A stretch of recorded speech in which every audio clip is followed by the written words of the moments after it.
Yeah, this payback. Mankind, for the longest time, has been living under a concept of debt as equity. Sound familiar? Very. Talking about me now, aren't you? Yeah. You know, this is pretty universal because I don't know anybody who ain't been through it. And now we can get past it. Debt equity. Debt is not equity, it's slavery.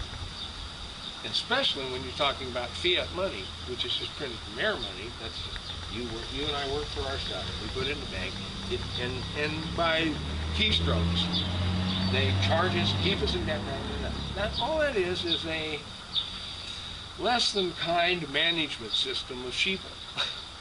Boo, run them this way. Boo, run them that way. Boo, oh, and by the way, take all their money between here and there. Make them earn it over here and then make them run back this way. All that comes to an end when you find ever-enhancing equity. Now, wait a minute. What's ever-enhancing equity? Do you mean something that has permanent, enduring values? Gold is a permanent, enduring value. If I, because it's malleable, I can make it into all kinds of things, and we can exchange it, and do all kinds of things with it. But it doesn't grow that way. It does, however, do some things in nature that mankind has plumb forgotten. Gold, take its quality of infinite malleability. The smallest pieces that I've ever heard that mankind made is the little gold BBs that they put in vaccination pressure guns and shoot you. It shoots a hole through it and drags the viruses in after that. There's gold in those things. That effort to take the gold and make it that small took science and that and this and math and fuels and this and oh my God. And those are bowling balls compared to the nano gold that exists in biology. There's actually an enzyme that eats gold. That little enzyme guy carries the gold on his inside. He's eating it right off the vein. Through the hydrologic migration of this guy, he's going around with it on the inside. It is so small.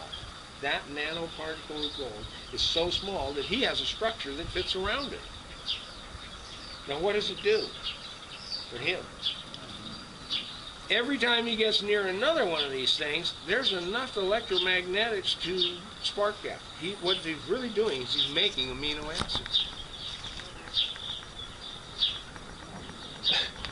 Remember the experiment in the 50s with the vacuum bowl?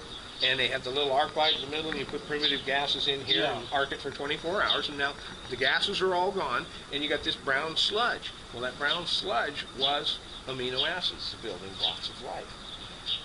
So, we need the spark of life, which is the electromagnetics that exist everywhere. And in fact, you, me, this, we're all electromagnetic.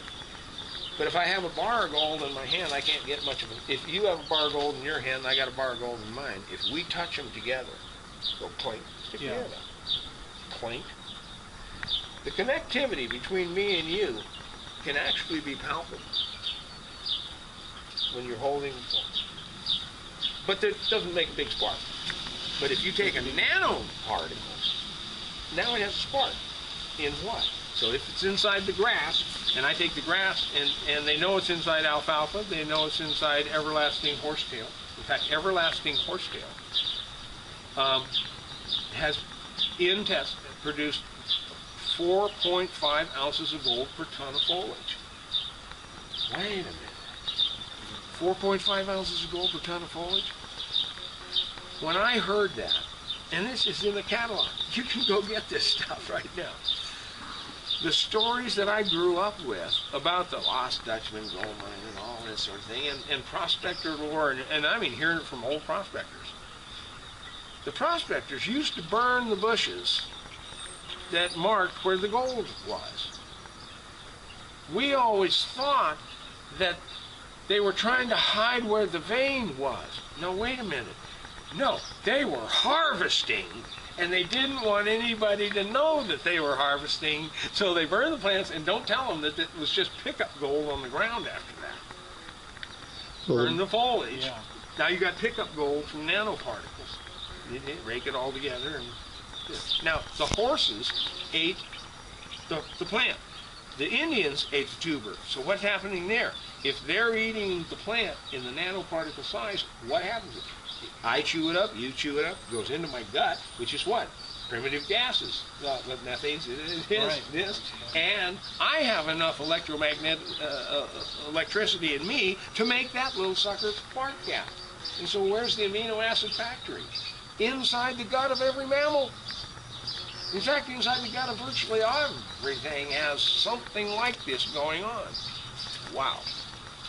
Hey, don't stop.